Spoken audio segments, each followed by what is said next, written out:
Ta-da! I'm back. I walked too far. I was actually using my phone as my hotspot for my phone, and obviously, so everybody come back. Yeah, and we're back. Pro Charge Mopars in the house. Great Lakes Logger. What's up? Did you guys at least get to see the engine that I had in the back of the truck? Yeah, I'm not going to go anywhere. I'm hard to get rid of.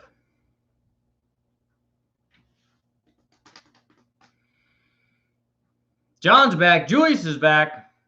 Joe Jackson. You got to look sharp. Joe Jackson, guys will know what that is.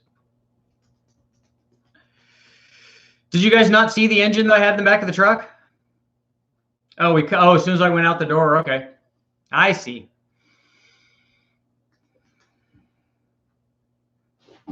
So should we try it again? You know how I do it. I live on the edge. This time I'm going to bring my Wi-Fi source with me and see what happens. Let me make sure that we're hooked up here.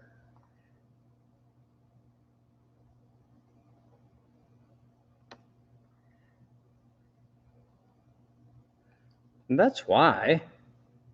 Come on now.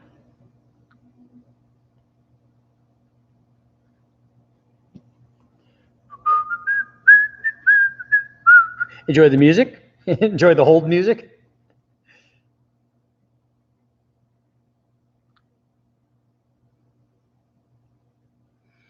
Okay, now we'll try this and see if it's going to work.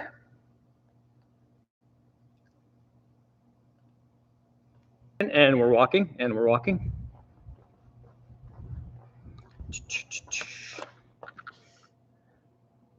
Beefy rear end.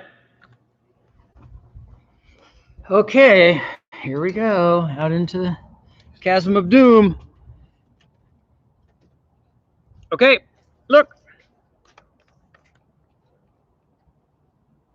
Now we can see it, and it's even starting to get dark. Yeah, the AMERI-BARRA. It looks a little bit like a slant six because it's inside. The loader had a little bit of an issue, but see, it's there.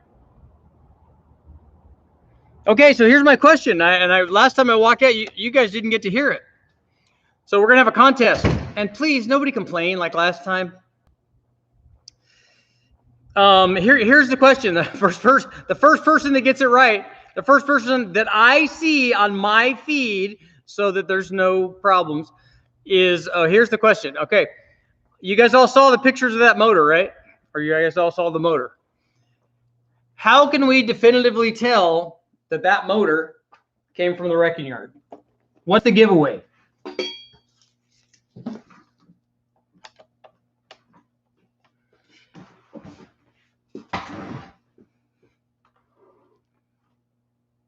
Come on, zoom in. There we go.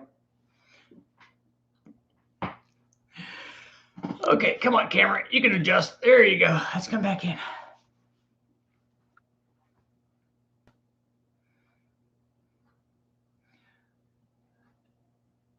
Israel is the first one. Yes, the way that you could tell are seatbelts. So Israel, you're the first one that I saw that said belts. So go ahead and send me, here's my email address. Send me your address.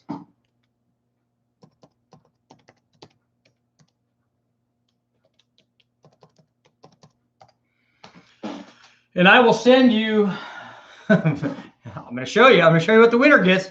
This is big money. I can't show you because I don't even have $1. all I have is, I have a 20. So I'm going to send you a signed dollar bill. So you're the winner of the contest for tonight for Tech Talk. Let's talk tech. So we went to the wrecking yard today and we got all kinds of cool stuff. And if you saw from the lead photo that I used for the thumbnail, there was actually more than a few Jeep 6-cylinders there. So that's also on the list. I just can't keep bringing motors back and not, I need to get some of them done before I can start grabbing more motors. But and it does have a chopped exhaust, Steve. You're right about that. Yep, the seat belts to lift it out. That was the answer to the question.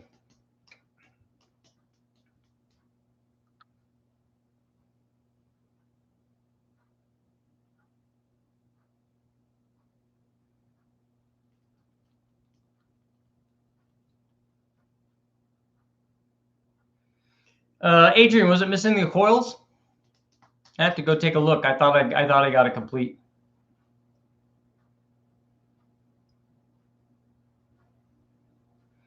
No, Jonathan, I didn't grab one of the single barrel intakes. The slant sixes. Dulcich has one that he'll let me use, but since there's two of them over there, I might just grab one.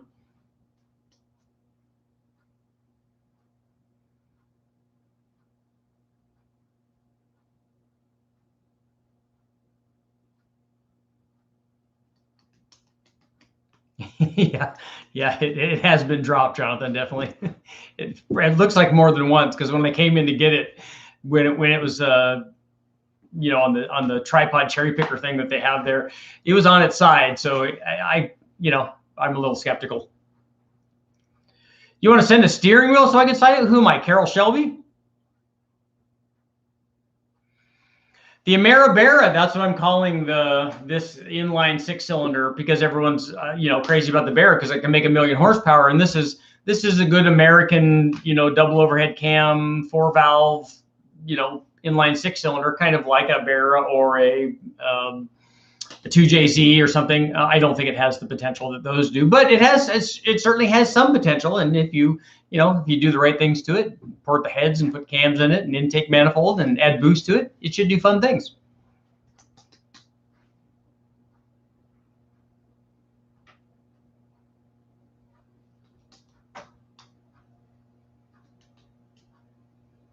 The 4200, we're going to do a bunch of stuff. I didn't even notice. I thought that I saw that the plugs for the coils were there.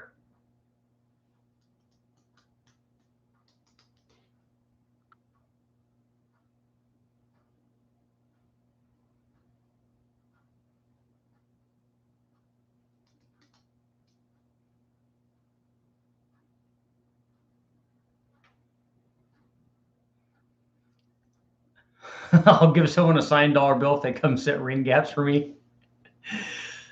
Yeah, that's a time-consuming process, especially if you go to the trouble to measure it many times, which I didn't do on the Big Bang motor. A Hellcat killer for the AMERI-BARRA, I think it might be a tall order. Maybe if you did forge stuff in it, maybe it could make, you know, a lot of power. This one will be run with a Mega Squirt, which has already been with a harness, and the Mega Squirt's already been plugged into one of these motors in a truck, and the guy got it running and made it work. So at least we know going in that harness and stuff will work. One thing I wanted to get, or I wanted them to get while I was here at West Tech, was I wanted them to get the bell housing, because I think that the bell housing disconnects from even on that automatic transmission. That's what I was told. I haven't seen one up close, but this motor was already missing the transmission. Somebody had already pulled it out, so which made for an easy, obviously, R&R, but that was not there. Harold, what's up? How much power the turbo slant 6 got to make? I don't know. I don't know how much it's even going to make stock even before we put boost to it.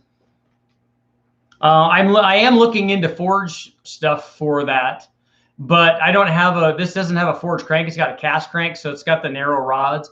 So it's not ideal for that, because most of the aftermarket stuff is kind of designed around the forge crank.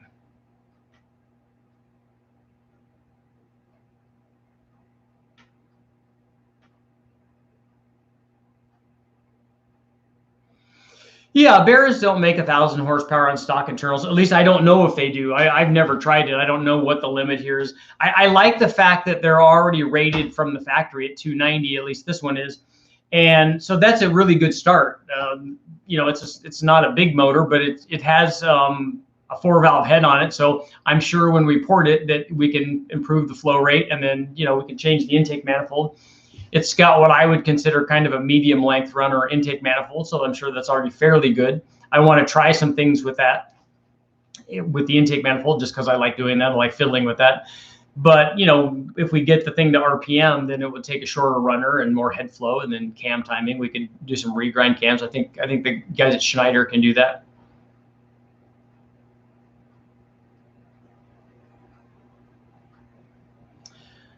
The final Roman, we use, I'm lucky enough that when I did this stuff at West Tech, they have one of the Total Seal electric ring filers with a dial gauge on it. So we just put it in there and set it, and I just laid into it, and then you just clean off each of the edges of the ring so that you don't, so that it doesn't gall anything when it goes back in, and you can speed through them really fast. What takes all the time is cutting it and measuring it, cutting it and measuring it, and cutting it and measuring it.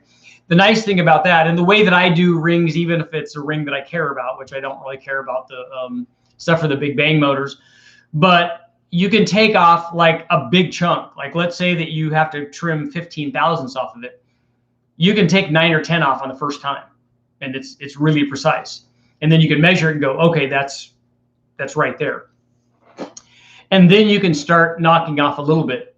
But if you're anything like me, back when I was doing it with, I've seen guys do it with a WYSI wheel, which is not an exact science.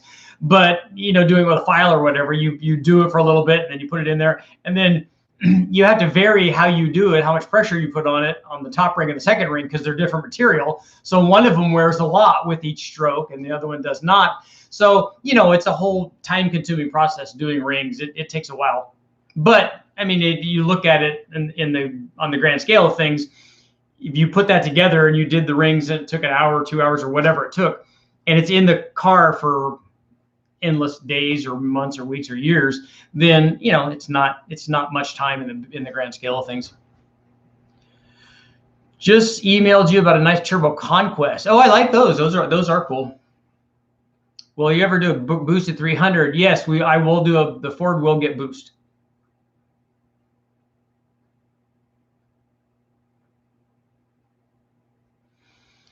Yeah, low 760. The stock crank stuff works really well. Like the stock crank and the LS stuff has worked really well. We've made 1,500 with the stock cranks. So it's usually a rod or a piston that becomes the first weak link. I haven't ever seen anybody, and maybe I'm not looking in the right spot, but even on the 2J stuff, I haven't seen anybody do stock bottom end stuff and really go for it like we did, or like other guys are doing with the LS stuff. Maybe they do, but I just haven't seen it.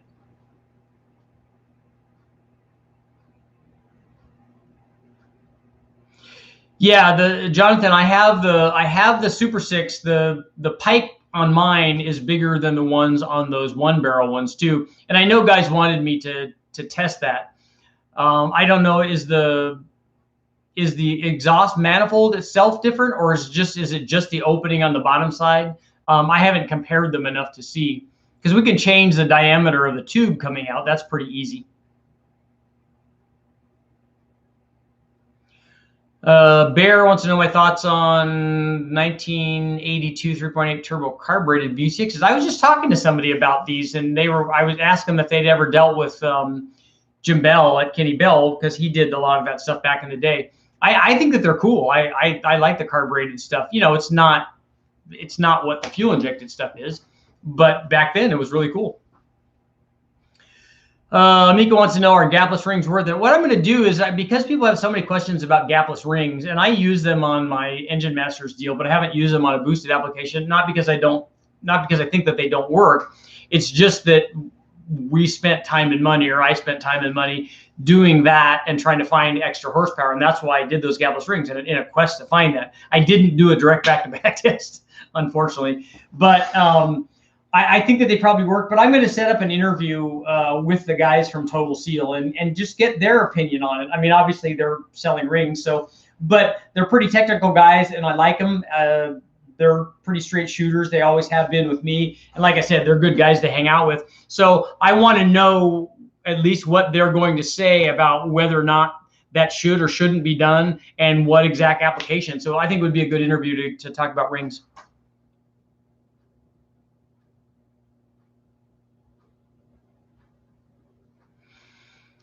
Okay, Jonathan. Yeah, the changing the diameter of the tube is really simple.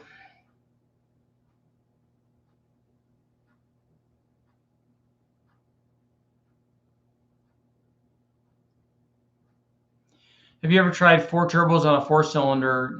No, I haven't. I've seen that on YouTube. Did Boosted Lifestyle do that on the Civic? I know somebody did, and I watched that. That's cool. You don't, you know, you don't need that. You can do it with one turbo or two. I know Boosted Boys, I think, did the twins on the K.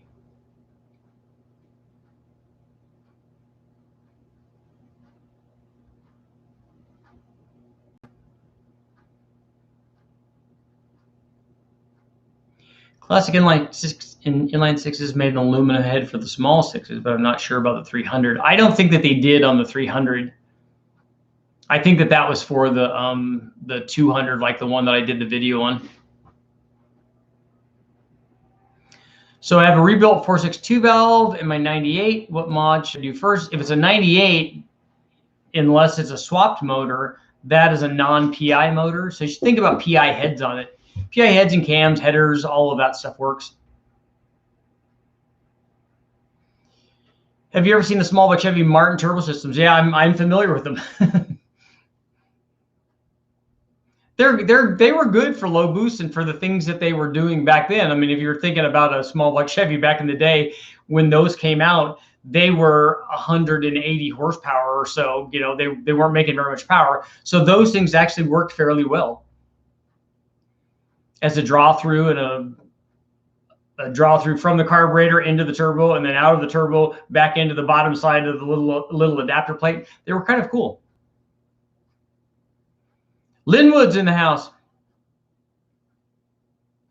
Corvair Monza turbo flat six. There were actually a couple of Corvairs. If you take a look at the video there, I don't know if I put them in the video. I don't think that they made the final.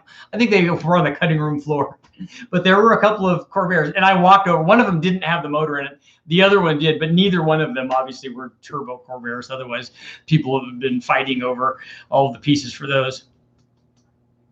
But I did see in the classic stuff, I did see some cool stuff. There was a Nash there, although it was a rat's nest in the engine compartment. It had to be blown out pretty bad before you could actually see what was going on there. There were a couple of slant sixes. There were two older Pontiacs. One of them, like mine, like 57, and then one of them was a 64. Both of them were 2-barrel motors, unfortunately. Otherwise, I was going to.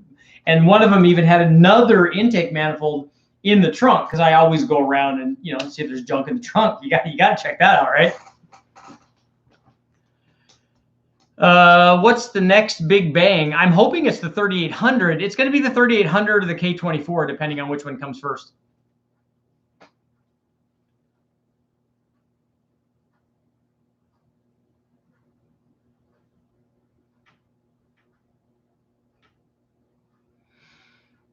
So Moose, luckily I answered that question already. we're working on that. Have you done 4G63 Mitsubishi motor tests? Only on the chassis dyno.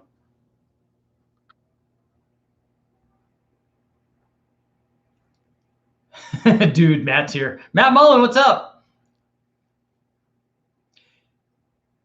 Matt, and it would be really good if you could bring your sister here.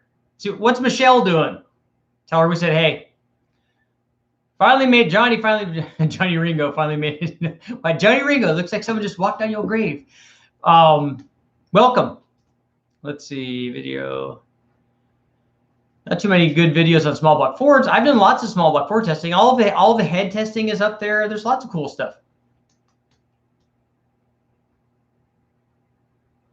Oh, the 1,000 horsepower 331. That was from back in the day. That took a little bit to do because we were trying to do it with a carbureted deal, and it was a lot of work. That's when we thought 1,000 horsepower was all the horsepower in the world. And I had an 88 millimeter turbo that I was trying to do it with, which would do probably 1,500.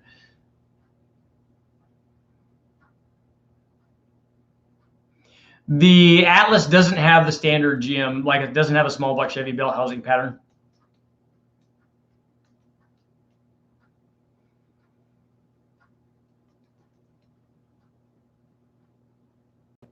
Yeah, the Ecotech stuff makes they made big power with those when guys were really turning them up.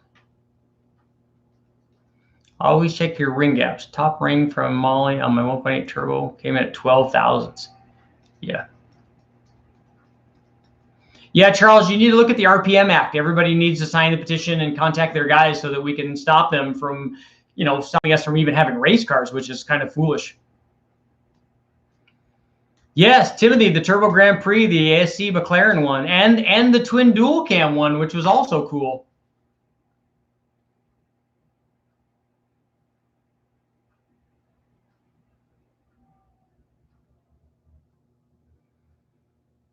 ES, is it okay to run one Holley 3-port boost solenoid on twin turbo? We do that on this. We run a single 3-port and we just Y it and it works fine.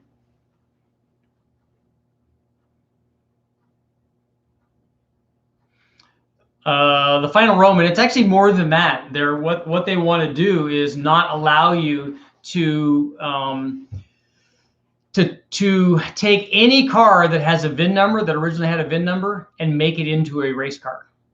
So that's a lot of racing. An Ariel Atom, those were really cool.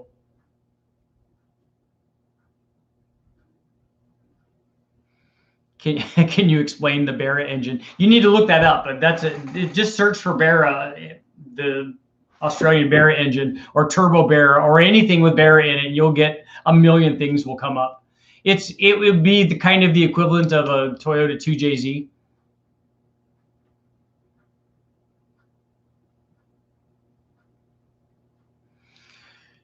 French, I doubt that they even know that I'm alive. Karen's in the house.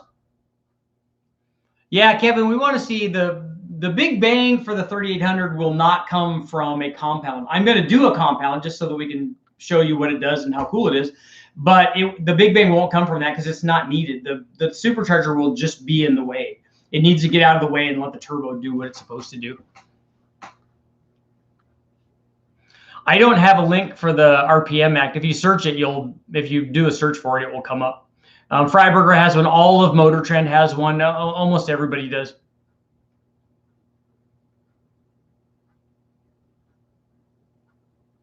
Yeah, the flathead was cool. The Taurus SHO, I like those, and I like both of I like the V6 and the V8 version.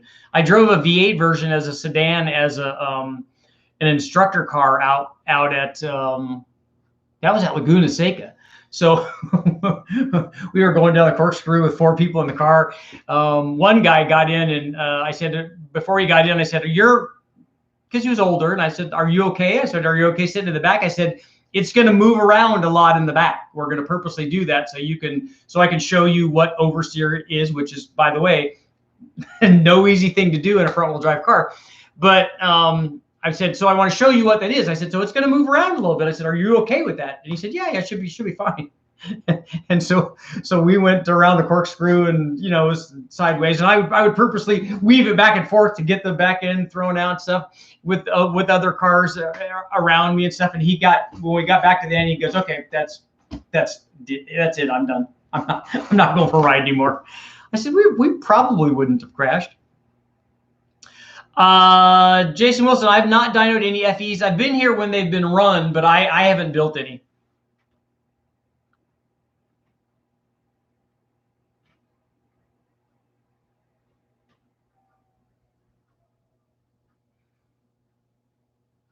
Yeah, Sean, sign it and show everybody. Yeah, the V8 Yamaha, that motor sounded really good. And I agree, Laguna Seca is a beautiful track. And actually, everybody talks about the corkscrew, and it is awesome, and it is unique and different, but it's not nearly the hardest turn on that track. What do you think the 3800 will do? We've made over 300 with one, if that counts. No V6 Toyotas planned right now. Yes, the RPM Act is the counter to the EPA.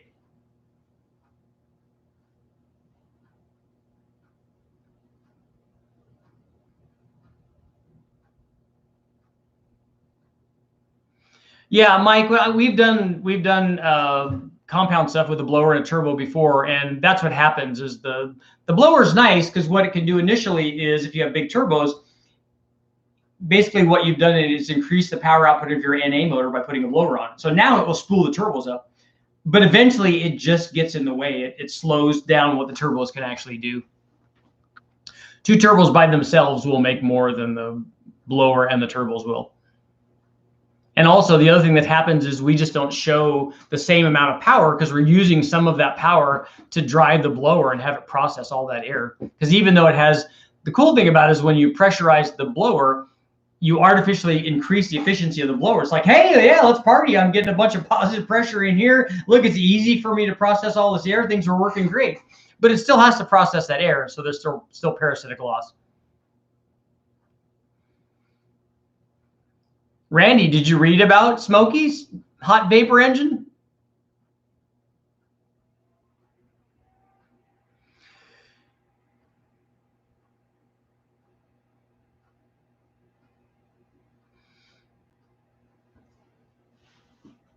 Yeah, but Tim, but a K24A1, it's not going to make the power that an A2 is going to make.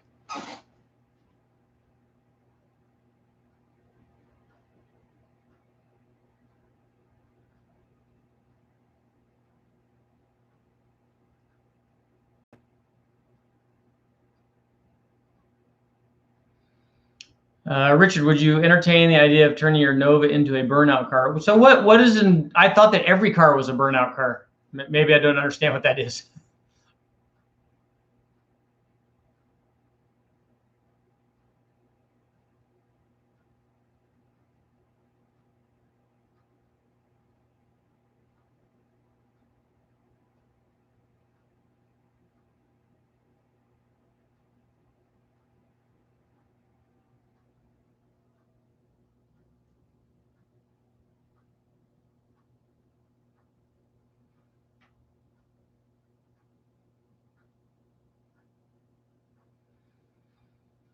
Yes, sign the RPM Act.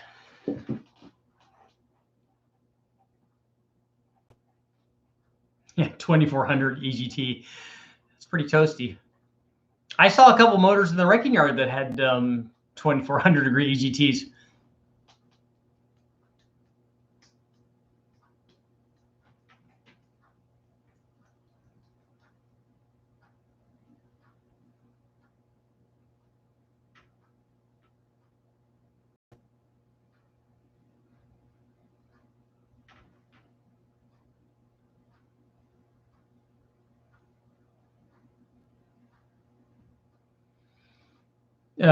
Moose, is your 3800 making 806 horsepower?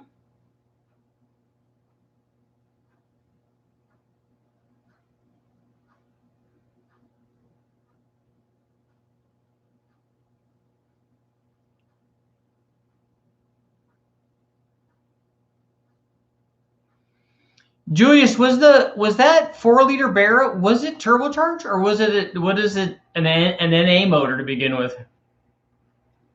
I've never put a rotary on the engine dyno.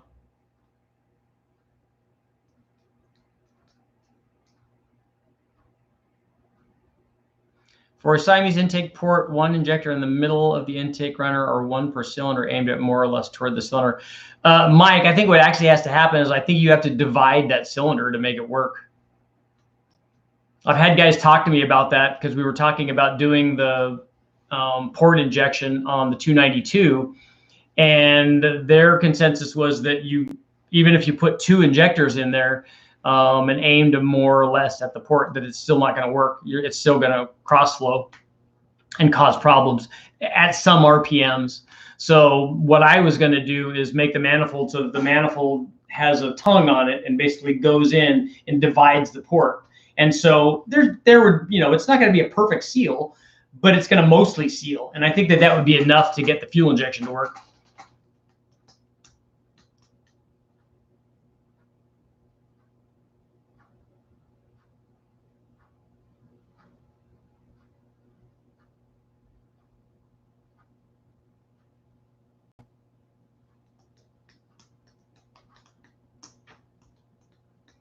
Barras were both turbo and NA. Gail Banks is the man for diesel.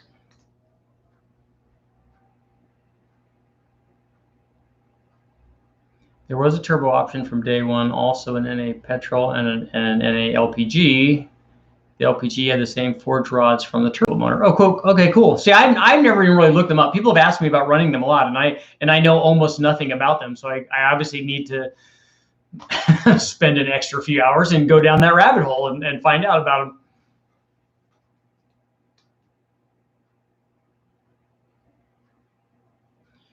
them. Riley, I did a Terminator kit on a Coyote later on, but I didn't do the one in the car. But I did do I did a Terminator here on the engine dyno. It was a crate motor, and that one made almost 1,000. No, man, I'm going to let Evan and Brian them do that. That's a pretty expensive deal. The 7.3 is neat, and obviously it can, like anything, if you port the heads and put camshaft in it and take manifold on it and spin it faster and add boost to it, it makes lots of power. New York's in the house. Vinny, what's up?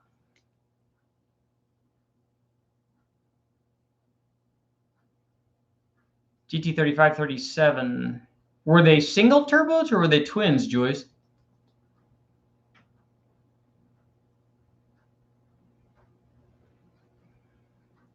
Yeah, Jeremy, if you're buying the same thing complete with a harness, $750. I think guys get them for less than that when they buy takeouts. But think about what that is. I mean, that's a really good motor.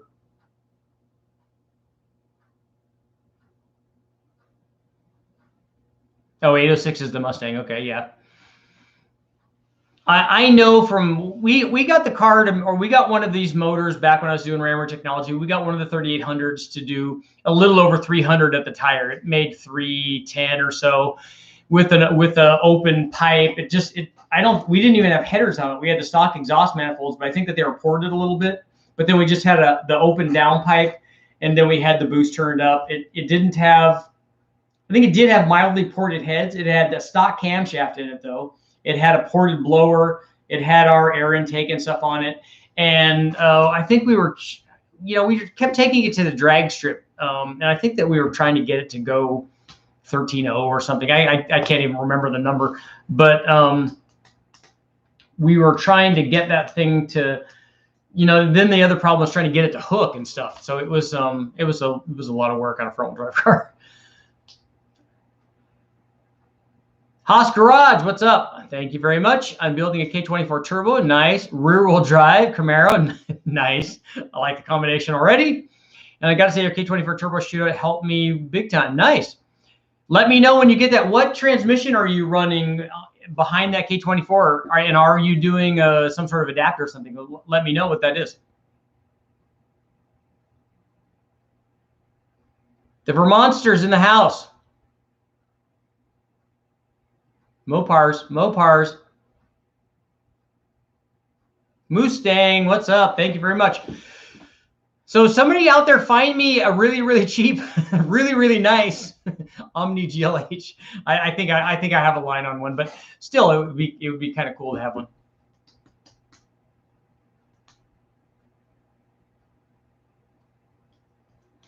Yeah, Tim, I think so too. That's what I was asking them. And what if we just do it where the carburetors are, except do it so that, 2 of them are over here and 2 of them are over here and 2 of them are over here.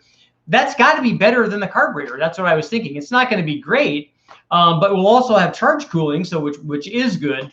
But I think I would have to try it to find out. I don't know that people have tried that. The late model Bear produced 422 horsepower. Overboost. Oh, the 10-second overboost function. You know who they copied that from? That's right, Mopar. The Omni GLH, 1985.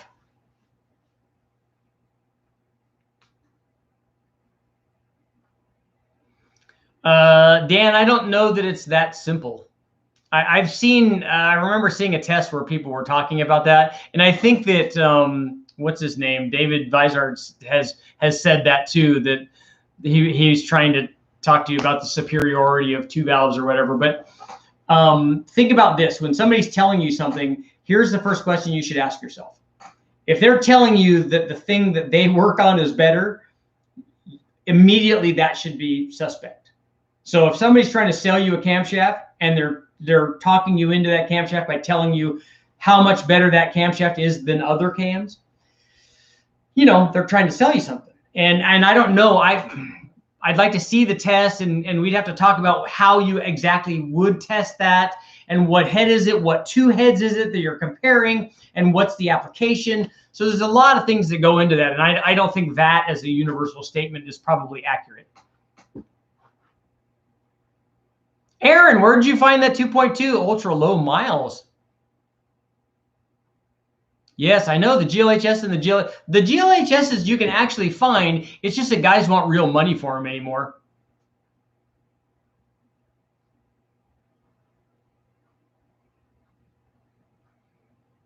Joe, I don't know if you can get away without tuning it. I don't know the intricacies of that. I would think not, but you know, I don't know. I don't know how forgiving, if that's a mass air car, right, or mass air ECU, and I don't know how forgiving that is. We could get away with a lot of stuff back when we did the Mustangs if we had the right meter and injector size. We could get away with blowers and all kinds of stuff. I just don't know how sensitive those things are to a change in displacement. If the change in display, it would be nice, and here's my theory. If the change in displacement coincided with the change in injector flow so that the pulse width turned out to be the same, then it's gravy. But I just can't see that working.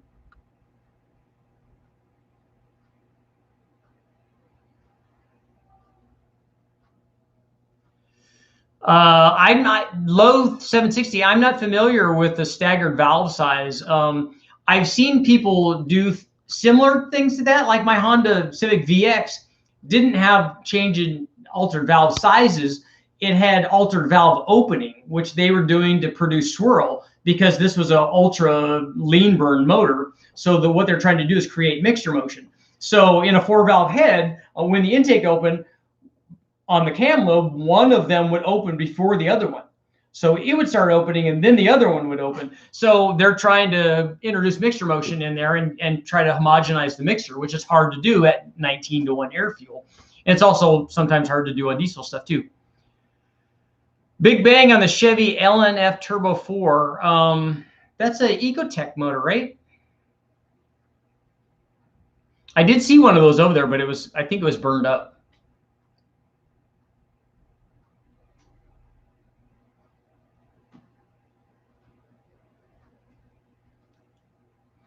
Stephen Paul, a coworker, has a GLH what he bought when it was new. Nice. Last time I spoke to him, he had a second GLH drivetrain, which he was swapping into it. An 84 Rampage. Yeah, that's nice. The Rampages are cool too. I like those. Putting it together for the strip.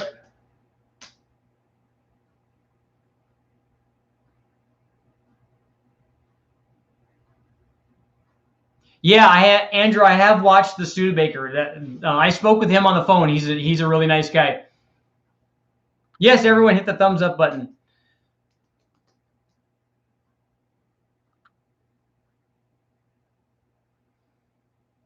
Riley, forged pistons are always beneficial because they're always going to be stronger than a cast piston. So they did give you some a little bit of extra, safety margin. They would take a little bit more bad stuff, a little bit more detonation, obviously, than a cast piston would or a hypereutectic piston would. But they're still necessary for real high boost stuff because the cast pistons just don't have the strength for the things that some people are doing. Get censored, Big Bang and North Star. I do want to do that. I just want to put it up there and run it and see what it does. I know I spent a lot of money today at the wrecking yard. I spent several $100s. You guys need to hit the like button. That's the thing I love about going to the wrecking yard. First of all, I love spending time there because I could spend like endless hours there. But because there's so many things to look at that are cool. And then you meet guys. Like I was filming in the classic section, and I don't know if I included it in the thing or not, in the video or not. But while I was filming, two guys kept looking over and they're like, are you that YouTube guy? I said, I'm not Cletus. I'm not cool like that. He said, no, you're the guy that comes to the wrecking yard. I said, yeah, that's me. I said, I'm just looking for another motor so we can put up on the dyno. They're like, yeah, we love that. We work on these old cars. I said, dude, that's awesome. And so we get to talking, you know, and then a half hour later, all of this time has gone by, but it's cool to meet new friends and guys that are enthusiastic about it. And that's all part of the like wrecking yard experience. The final Roman, a North Star would probably make 1,000 horsepower with head bolts. I don't know. That'd be a lot of boost.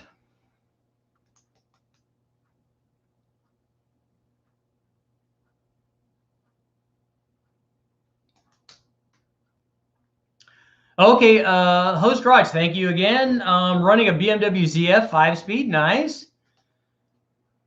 Okay, a Miata adapter plate, nice. TF Works twin disc clutches, still working on it though to get some videos. Good, definitely get some videos up and send me a link and stuff. I'd like to check that out. That's a cool deal.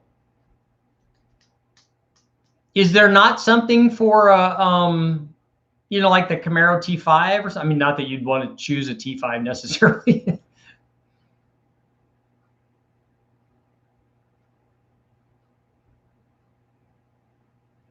Daniel, does anybody know what the ring gap is on those Barras?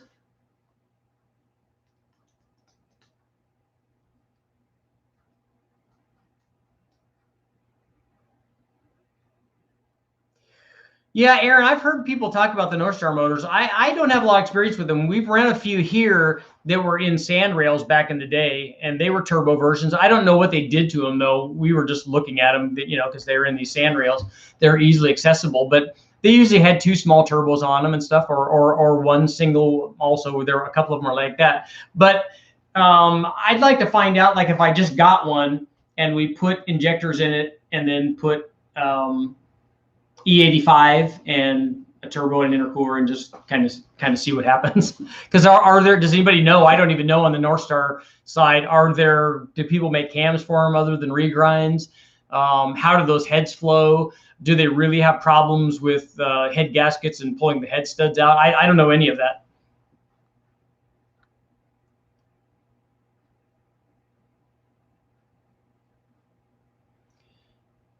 Sean, you can run GT28s on a 5.3 as twins.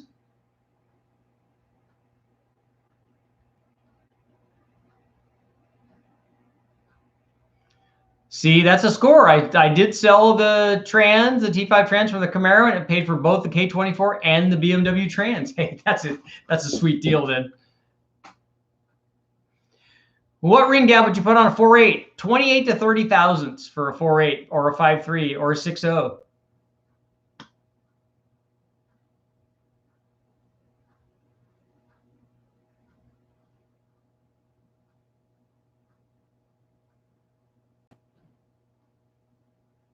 I didn't see the checkered cab, the checkered marathon deal on the 4200. Ooh, LS7 head bolts in the North Stars.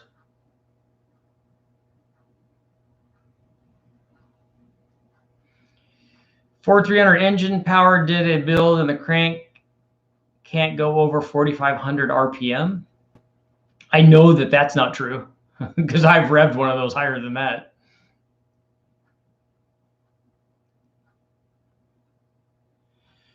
Oh, see now French onion. Now I got to gap the rings. I thought we were just going to do an untouched one, unopened. Isn't that's what all the cool kids are saying? I've never seen a top fuel car with catalytic converters on it. I did watch fuel cars run though. It's pretty exciting. A quad 4 and a 2.5 Iron Duke would not be much of a grudge match, I don't think. I've never done anything with a Ford 4-liter single overhead cam.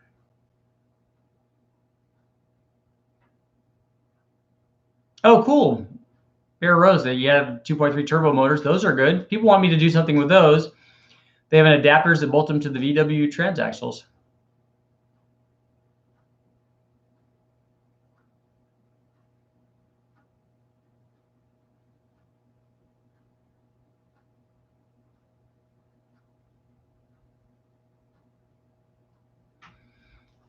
Ooh, the Bear is 18,000's top ring. That seems, I mean, all the factory stuff is tight, but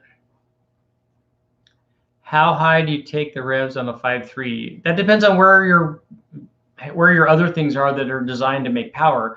The short block guys go to 8,000 in those things, but you have to have the valve train that will do that.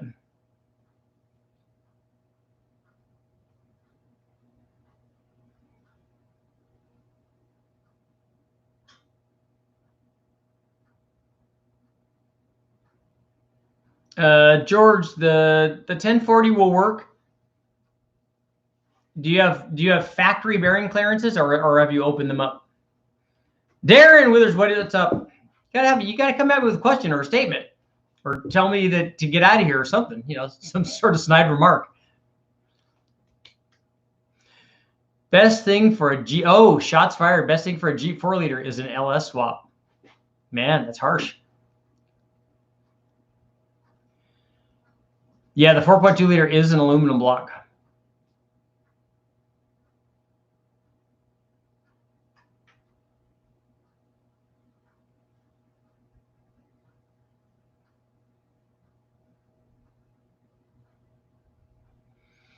Yeah, Sean, guys are running above 8,000 with those things if the things are right. But all of that stuff is meaningless. The oil and the bearing clearances and without valve train, you can't take the stock valve train to 8,500.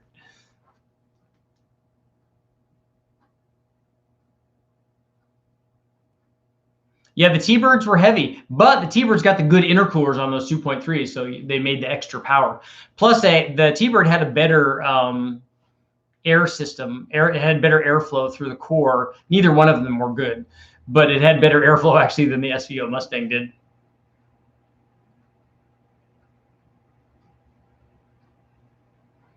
Happy to help, Darren.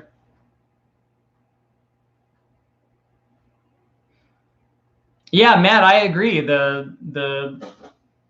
are they? The EcoBoost motors, right? Yeah, in the Mustangs. I think that those are cool. I wanted to do one of those for a long time because I wanted Ford to do an SVO Mustang out of that and do kind of a killer version. CA434 is in the house. If anybody has any questions about the the wiring harness and the Mega Squirt, he's the guy that's doing it. I did find a motor. I just showed everybody at the beginning of this video. If you go back and watch, the motor's in the back of my truck. We picked one up today and subsequently dropped it. So we'll have to, I'm sure it's probably okay.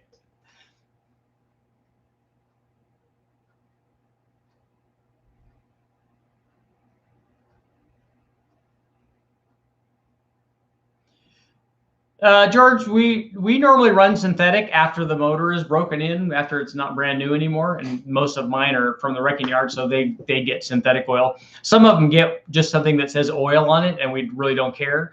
But you know, if we care about it, then we can get synthetic oil.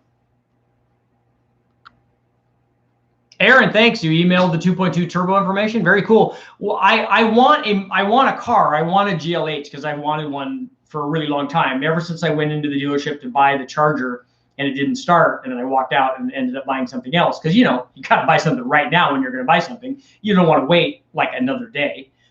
Ever since then, I wanted, and I remember reading the stories about Carroll Shelby and the guys testing him from Hot Rod and stuff, and how fast it was, and all of that stuff. And I've wanted one my whole life, and I wanted to do a bunch of mods on it, and I thought that would really be cool. I mean, a GLHS would be nice, but I want a GLH because I want to start with a non-turbo draw-through 146 horsepower assembly and then go up from there, because then putting the T2 stuff on is good, the intercooler and all that stuff, and then doing an even better intercooler. And now we get to do, you know, there's drop-in pumps for them, and there's all kinds of stuff. That what they really need is a real intercooler on them, and I can run an air-to-water intercooler, which is what I want to do. So I think that motor with an air-to-water intercooler and E85 and turning the boost up, I think it's going to make some serious power. And I went down the rabbit hole on the 2.2 stuff not long ago, and I was looking at all the things that we're doing, and I came across one really good series of events that a guy did. He did he did mods on his, and I think it was a 600. It was either a 600 or a LeBaron. And so he went to the track and said, okay, I did this and this and this, and we took it out and it ran the best of this, and most of the runs were this, and then we went back and we did an exhaust and we did this and this and this, and then I took it back out and it did this and this and this, and I like that. And it obviously took him a while to do this, and it's not the same track, the same day, all that stuff. But I'm not interested in that so much as I just wanted to see him, and I was progressing with him and living vicariously through him. And looking at all of the mods that he did. They may not be the same ones that I would do, but I like the fact that guys try stuff and then try to find out what the result is. And then he was estimating horsepower based on what his mile an hour is, which I thought was, you know, more information is always better, even if it's not 100% accurate, or it's not the same number that you see on a chassis dyno or engine dyno or whatever. And then the reason that I wanted to, and I want to do that with the GLH, but I also want to do it on the engine dyno. I like the engine dyno only because it's so much easier. Like I can, if I have all of the parts here, I can go through and do it in, you know, in a day or two or whatever, and get through everything. And then, you know, doing it on the chassis dyno is a lot harder because that for a lot of those things, to get access to the turbo and the exhaust and the intake manifolds and stuff, you almost got to pull the head out to make that happen. So that just makes that kind of swap a lot more difficult. I mean, if it was a car I didn't care about, I would just, you just count out that dashboard and stuff, and then get that out of the way so you can have access to everything and do the swaps. But that's why I want to do that. And I haven't done a lot of stuff with the 2.2. I just think it would be cool. I know a lot of guys have, and they kind of have formulas for them, but I want to try some different stuff, just like I want to try with the Slant 6.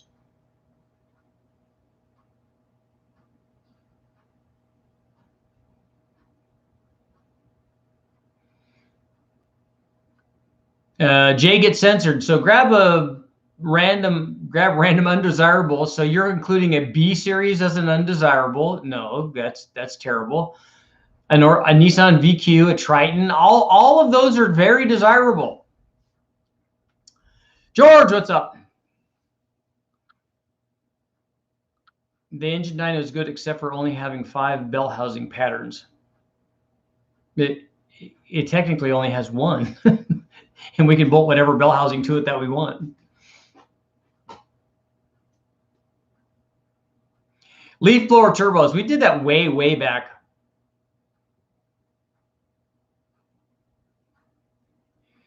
What are your thoughts on lightweight flywheels? We've run lots of them. As a matter of fact, I did a test on the dyno with our flywheel and drive plate assembly. We have aluminum versions of both, and then we have steel versions of both. And it definitely shows power when you put aluminum versions of both of those and change the weight of basically the rotating assembly. It definitely changes that, and you'll also see that on a chassis dyno, especially an inertia dyno, because you're going to change the moment of inertia. You'll see that with wheels and all kinds of stuff too. And we use like tilt and triple disc clutches and what is essentially a flex plate. They're calling it a flywheel. The flywheel portion of it was very small, the contact area. But they're not ideal for daily driving. If we got stuck with a tilt and triple disc and we tried to rock it or get it out, you know, it'd burn the clutch out. But so they're not great for daily driving, but they are good for acceleration. So when we put it in there, man, it winged up like a Formula One motor. Not quite like that, but, you know, better than it was.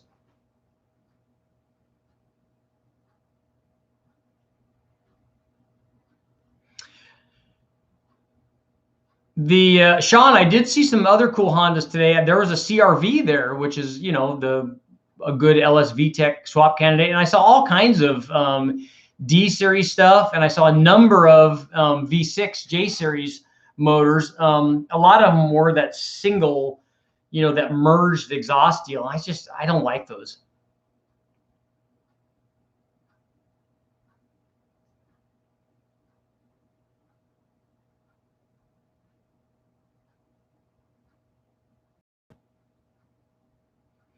Yeah, the Cobra motors, the Terminator ones were really stout. We've made lots and lots of power with those.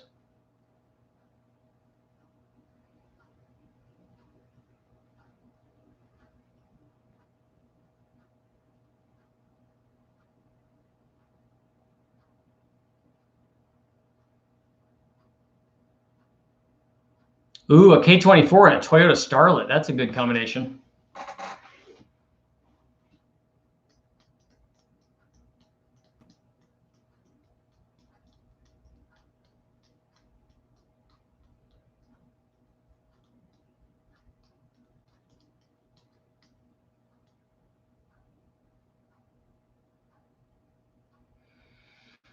What's the worst modding performance engine for, modern performance engine for modding in your opinion?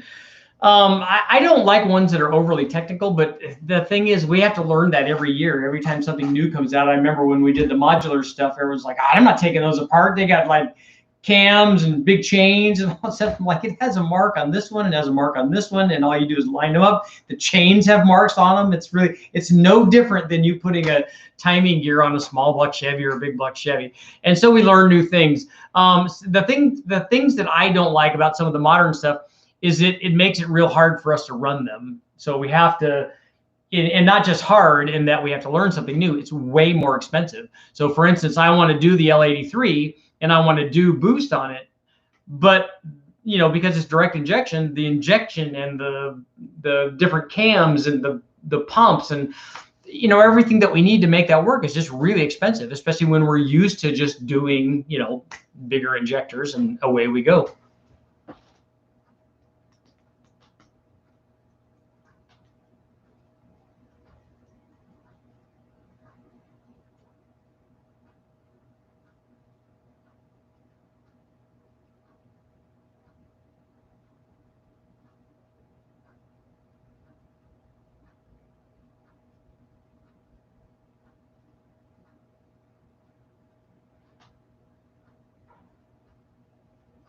Okay, cool. Thanks for the K24 video.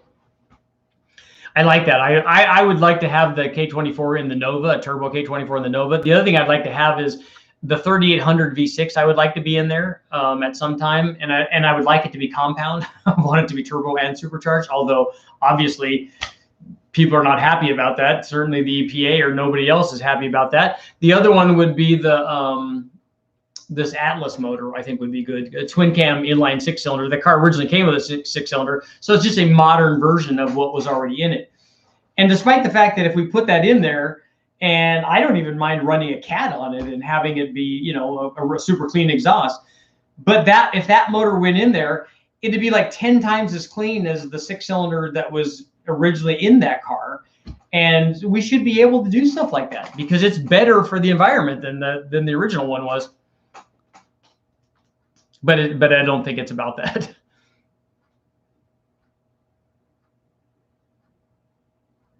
From dynagraphs, it seems like single overhead cam motors make more torque than double overhead cam motors. Again, I don't know that that's a universal thing.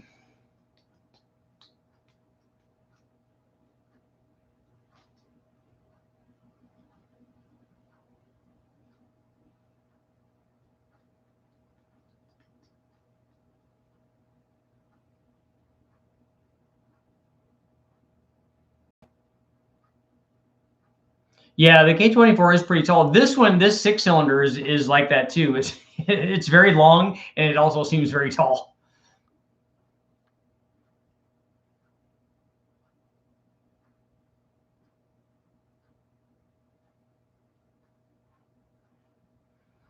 Yeah, a compound deal on 3800, it just seems natural. And it would be really cool if you could do it as twin turbos feeding the blower, just because that's, there's symmetry there.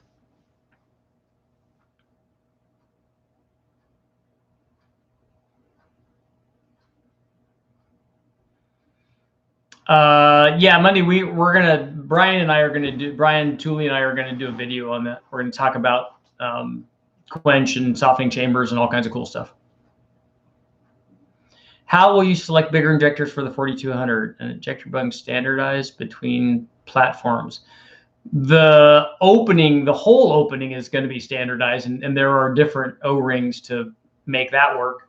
So we can, there are different size injectors that we can run whatever we want. And if worst came to worst, I had to, we could weld injector bungs in an aluminum intake manifold to make that work.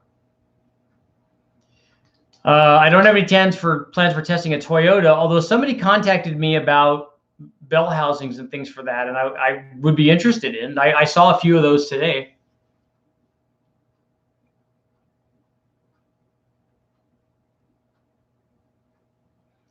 Riley, the thing that they're talking about is federal. It's not California, so it's everybody.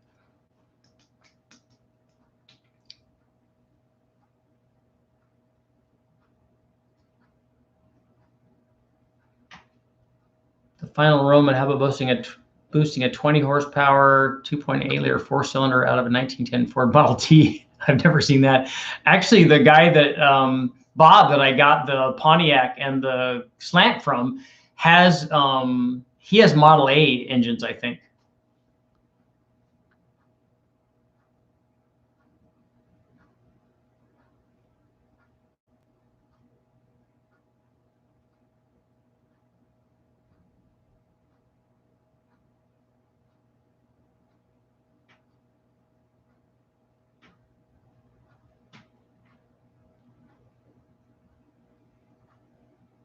Ooh, mid-engine, nice.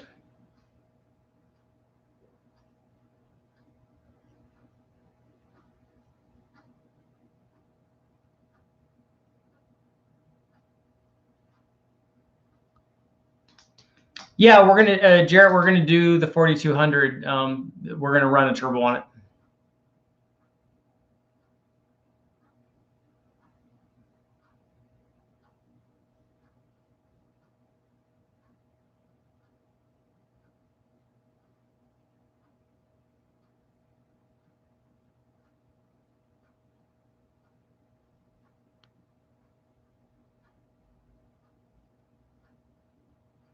Would your custom turbo crossover be adaptable? Which one? My Y pipe? The Y pipe is specific to an LS.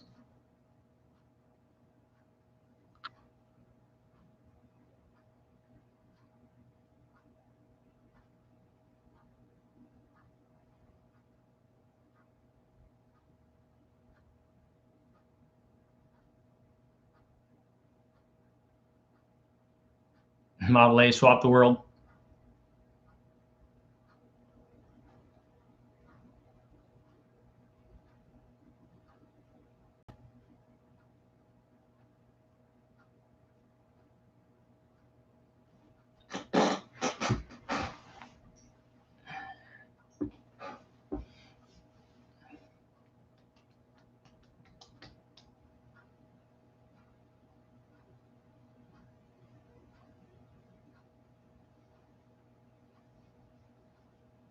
Yeah, Final Roman, he actually races those. I think that they do this stuff at El Mirage or Bonneville maybe or something. He's got a few of them.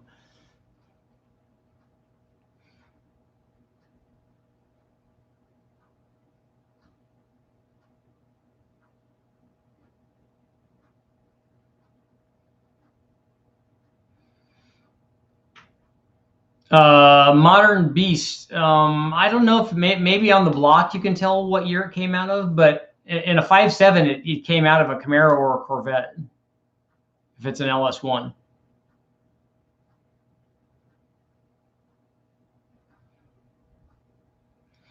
Okay, guys, I got to get back to work. I have a lot of stuff to do.